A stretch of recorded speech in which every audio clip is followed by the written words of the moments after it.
So I know I have on the same shirt. Reason being, a lot of the thoughts that I've had about this story are already in my brain, so I wanted to go ahead and get a second video out that I'll post the next day. And it'll give me a day to think about it, and I'll be ahead of time, right? That's good, right? So anyways, last we were talking about my parents studying to be missionaries and what that meant. It is interesting to me that although, and it'll be interesting, I'll pause here to look up the definition of missionary. Okay, so I actually paused and went and looked it up because I felt like it was important. And it's interesting to me, at least through Siri, that the definition of missionary includes going to a foreign country.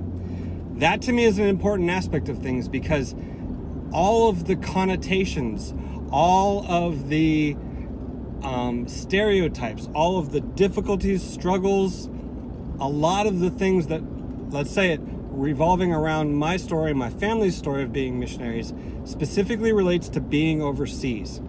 So for the sake of our story, missionary, in my definition, and many who I know, it's going to be people who have gone overseas to promote Christianity to other cultures and other people. Promote Christianity to tell people about Jesus. So I recognize there are other definitions. I still agree with many of those definitions, but for the sake of this story, that's important. Because my parents, in studying to become missionaries, to go overseas, to work with Muslims, the first place that they went was Egypt.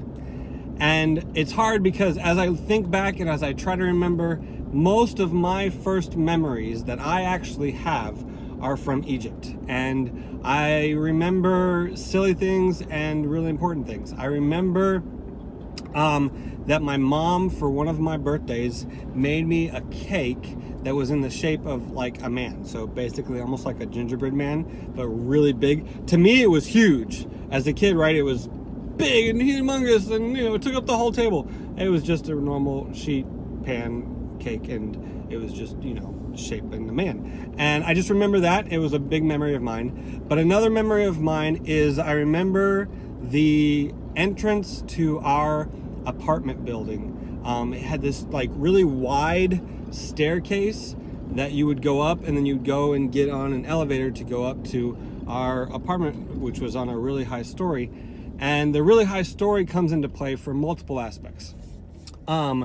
Egypt would be the place that I would say that I began my relationship with Jesus Christ, because I remember my mom talking to me in the kitchen and telling me about Jesus and how he loves me and how he died for my sins and, all the stereotypical Christian words that do still have big importance, but wants to come into your heart, wants to be a part of your life.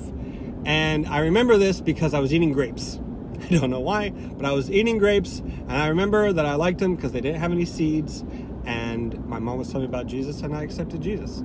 I also remember that it was really high up as an apartment because I remember that we would throw like the bones left over from our meals, like chicken bones and stuff like that. Maybe not chicken bones, because I know chicken bones aren't good for dogs, but there were all these dogs at the bottom of the apartment. And when we were done with our food, the scraps and stuff, rather than like composting it, because they didn't do that in Egypt, at least not then, we would throw out the window. And I remember I used to love it because I would throw it and all the dogs would run out and get it. I'm pretty sure that my mom and dad would probably tell me that it was also a time when I threw out some toys, I believe, out the window, because I thought it was cool to throw things out the window, disregarding the fact that they were, nice American toys in a foreign country, and all the kids there loved it because toys raining down from heaven. Either way, that was one aspect. Let's see, what else do I remember from Egypt? I remember one of my birthday parties when a whole bunch of my friends came over. It was the one with the cake, actually. I remember that I didn't like them playing with some of my toys, and so I asked my dad to put them up on a high shelf. The random memories you have as a kid. Here's the part about Egypt that I'm going to end with on this story for today, second part of today, whatever. Egypt was the place where my parents got put in prison. And it is illegal, and I'm pretty sure to this day, to preach the gospel or any other religion other than Islam in Egypt, it's illegal to try to convert someone, and that's what my parents were there doing. They were there as English teachers as well, and basically through the course of another group, a cult that was there, that were very loud about being there and anti-government, somehow when the police were gathering them up, arresting them, the names of the people on our team were also on that list. I don't think we still know how, but that ended up making it to where they came and took my parents in. Through questioning, they did find out that they were believers, and they're, preaching the gospel. And I remember there's so many parts of the story, and this would be one I would love at one point in time to get my mom or my dad, or there's a guy named Muhammad who was one of the first converts in Egypt who is, I don't know if I can say where he's living, but I know where he is, and maybe one day I'll get to interview him or something and add that to this story. But lots of pieces from my dad meeting some pretty incredible people, us getting separated. You know what? I'll save all of the stories of my family getting arrested for Egypt for the next one. But we got arrested in Egypt and kicked out of the country.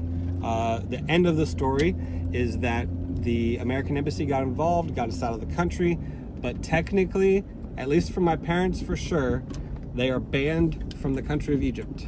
And it's always been my curiosity whether or not my name is still on that list, and if I'm still banned from the country as well. Not gonna find out for a while, but I'll end on that, and we'll talk more about Egypt next time.